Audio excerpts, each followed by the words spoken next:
شروع اللہ کے نام سے جو رحمان و رحیم ہے۔ اللہ کی تسبیح کر رہی ہے ہر وہ چیز جو آسمانوں میں ہے اور ہر وہ چیز جو زمین میں ہے۔ اسی کی بادشاہی ہے اور اسی کے لیے تعریف ہے اور وہ ہر چیز پر قادر ہے۔ وہی ہے جس نے تم کو پیدا کیا، پھر تم میں سے کوئی کافر ہے اور کوئی مومن، اور اللہ وہ سب کچھ دیکھ رہا ہے جو تم کرتے ہو۔ اس نے زمین اور آسمانوں کو برحق پیدا کیا ہے اور تمہاری صورت بنائی اور بڑی عمدہ بنائی ہے، اور اسی کی طرف آخر کار تمہیں پلٹنا ہے۔ زمین اور آسمانوں کی ہر چیز کا اسے علم ہے، جو کچھ تم چھپاتے ہو اور جو کچھ تم ظاہر کرتے ہو سب اس کو معلوم ہے، اور وہ دلوں کا حال تک جانتا ہے۔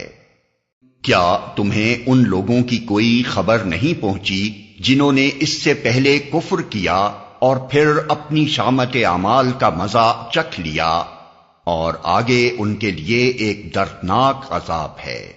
اس انجام کے مستحق وہ اس لیے ہوئے کہ ان کے پاس ان کے رسول کھلی کھلی دلیلیں اور نشانیاں لے کر آتے رہے، مگر انہوں نے کہا کیا انسان ہمیں ہدایت دیں گے؟ اس طرح انہوں نے ماننے سے انکار کر دیا اور منہ پھیر لیا۔ تب اللہ بھی ان سے بے پرواہ ہو گیا، اور اللہ تو ہے ہی بے نیاز اور اپنی ذات میں آپ محمود۔ منکرین نے بڑے دعوے سے کہا ہے کہ وہ مرنے کے بعد ہرگز دوبارہ نہ اٹھائے جائیں گے۔ ان سے کہو نہیں، میرے رب کی قسم تم ضرور اٹھائے جاؤ گے، پھر ضرور تمہیں بتایا جائے گا کہ تم نے دنیا میں کیا کچھ کیا ہے، اور ایسا کرنا اللہ کے لیے بہت آسان ہے۔ بس ایمان لاؤ اللہ پر اور اس کے رسول پر اور اس روشنی پر جو ہم نے نازل کی ہے۔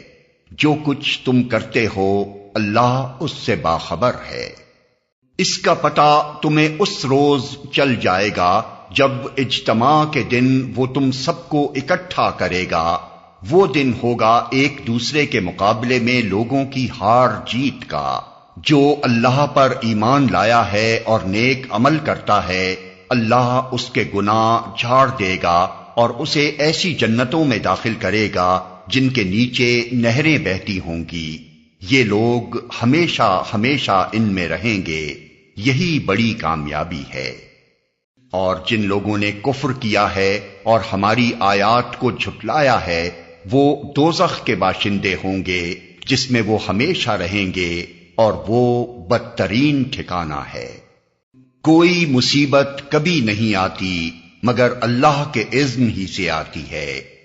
جو شخص اللہ پر ایمان رکھتا ہو اللہ اس کے دل کو ہدایت بخشتا ہے، اور اللہ کو ہر چیز کا علم ہے۔ اللہ کی اطاعت کرو اور رسول کی طاعت کرو، لیکن اگر تم اطاعت سے منہ موڑتے ہو تو ہمارے رسول پر صاف صاف حق پہنچا دینے کے سوا کوئی ذمہ داری نہیں ہے۔ اللہ وہ ہے جس کے سوا کوئی خدا نہیں، لہذا ایمان لانے والوں کو اللہ ہی پر بھروسہ رکھنا چاہیے۔ اے لوگو جو ایمان لائے ہو، تمہاری بیویوں اور تمہاری اولاد میں سے بعض تمہارے دشمن ہیں، ان سے ہوشیار رہو، اور اگر تم عفو درگزر سے کام لو اور معاف کر دو تو اللہ غفور و رحیم ہے۔ تمہارے مال اور تمہاری اولاد تو ایک آزمائش ہیں، اور اللہ ہی ہے جس کے پاس بڑا اجر ہے۔ لہذا جہاں تک تمہارے بس میں ہو اللہ سے ڈرتے رہو، اور سنو اور اطاعت کرو اور اپنے مال خرچ کرو، یہ تمہارے ہی لیے بہتر ہے۔ جو اپنے دل کی تنگی سے محفوظ رہ گئے بس وہی فلاح پانے والے ہیں۔ اگر تم اللہ کو قرض حسن دو تو وہ تمہیں کئی گنا بڑھا کر دے گا اور تمہارے قصوروں سے درگزر فرمائے گا۔ اللہ بڑا قدردان اور بردبار ہے، حاضر اور غائب ہر چیز کو جانتا ہے، زبردست اور دانا ہے۔